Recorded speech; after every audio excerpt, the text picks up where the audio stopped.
I'm Tolulope Adeleru-Balogun, sitting in for Kemini Amanor. Now, security is basically defined as the state of being free from danger or threat.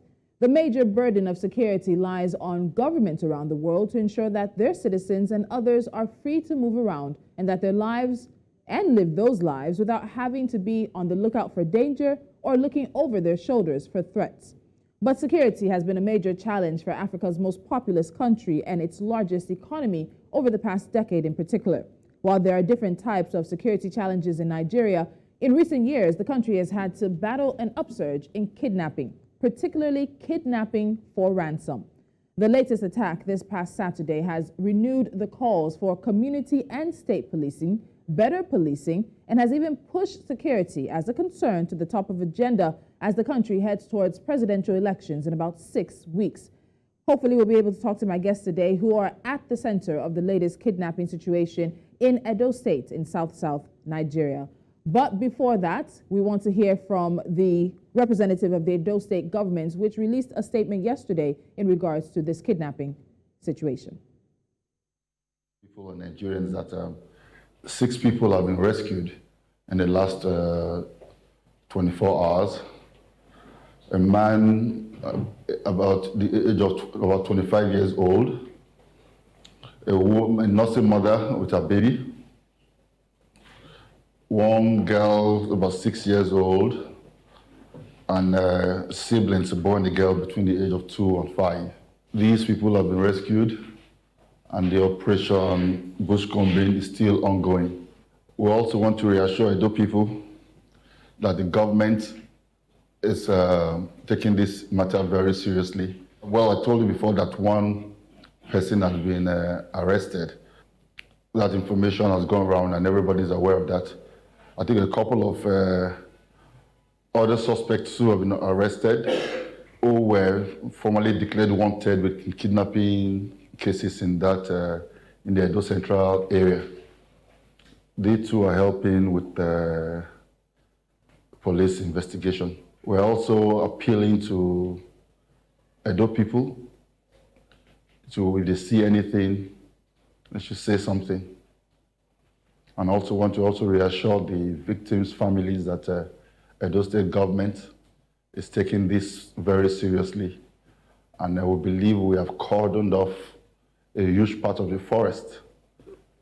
And because, like I said earlier, nobody knows our forest more than our hunters, our vigilante men, and the security agencies.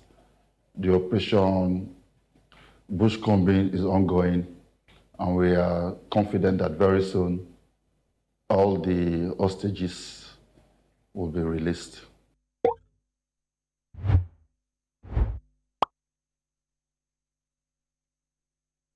So a statement from Edo State's Commissioner for Information and Communication coming in yesterday evening in regards to the attack and kidnapping at a train station, the Tom Ikimi train station in Edo State in Igueben. Now we have our correspondent Niyi Omoniyi, who is in the community right now, and he's going to give us an update as to the situation of things there. Niyi, how are you doing now? Well, we're fine here at Igueben. Igueben at Edo State. The situation seems as expected. Everywhere the security operatives ground here. Moving around the community, people are just about normal duties. Everywhere it's just a little bit terrorism because something that caught in the environment. When we got to the community, we spoke with 1 or 2 people, even the locals that help us navigate to the train station here. They don't know what happened, but of course they show that they have the help of some or maybe a community member to help navigate the bushes. Because if you look, this opportunity I can show you the video, of course we get that across the course of the show. The train station is located within a very bushy area at Igueben. And to the left-hand side, the right-hand side of the train station is all forest. Although there's a barricade for people when they drop off the train to move to a place section where they can from there move to their various places within the community. To the place itself, it takes a narrow route and it's all forest. all around. When we got here, we went to meet the Royal Majesty, the Okia group of Israel, the king of the community. And even while we were there, we met in with some of the chiefs as we celebrated what was next to do and how to what steps to take. Okay. Here at presentation, we will heard some of the let me talk there. We'll give you more information.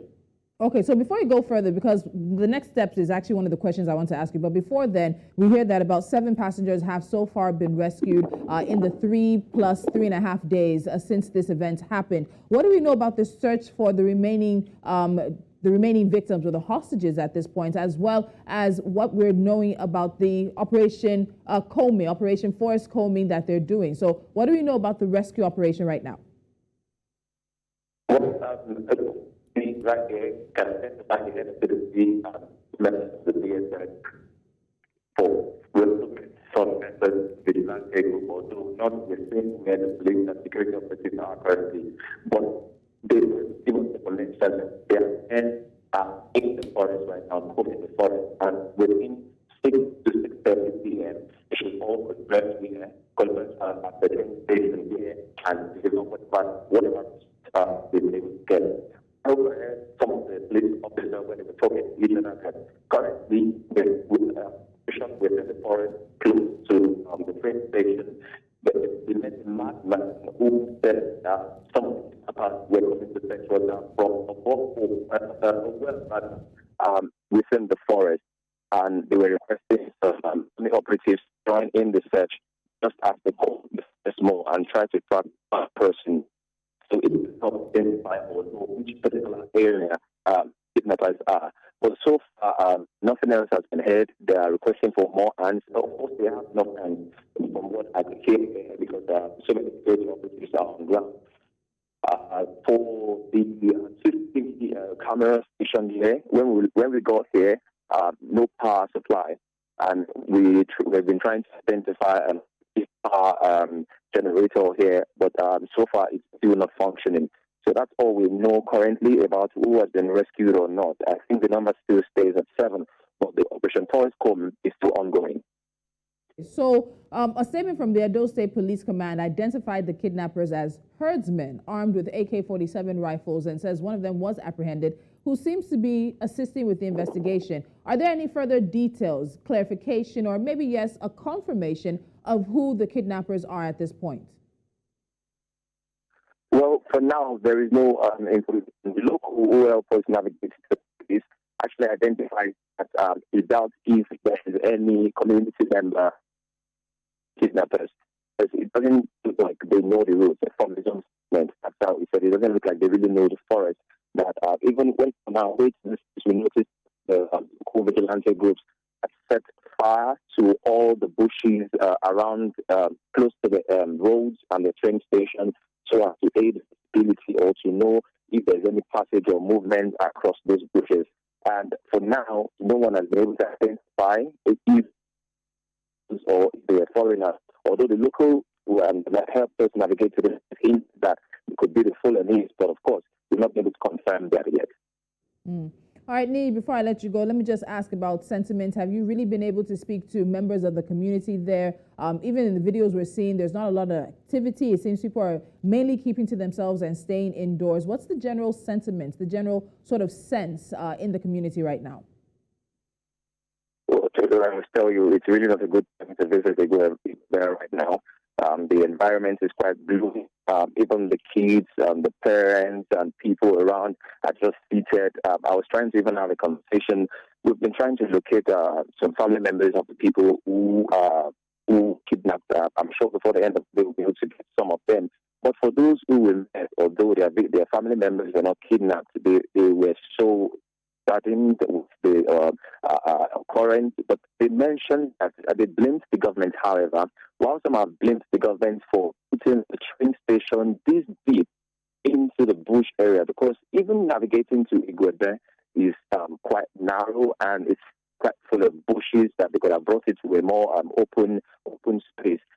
Driving from the city to Igueben is about 3 hours by road, but the through train, it should take about 5 to 7 minutes. And they brought the station closer to where it's more populated. But of course, the government official can argue that that was also to help develop this area. But it's back and forth. But if we're talking about the ambience here currently, it's quite gloomy. People are just, there's really no cheery moment, and they're just going about their normal duties. In fact, the king requested we come back to him when telling in the train station that he has a lot to say, and I'm sure we'll still have some more to hear from his chiefs and also the king. All right. Thank you so much, Niyi. We'll be checking in with you throughout the course of the next day or so as we get more updates. Thank you so much.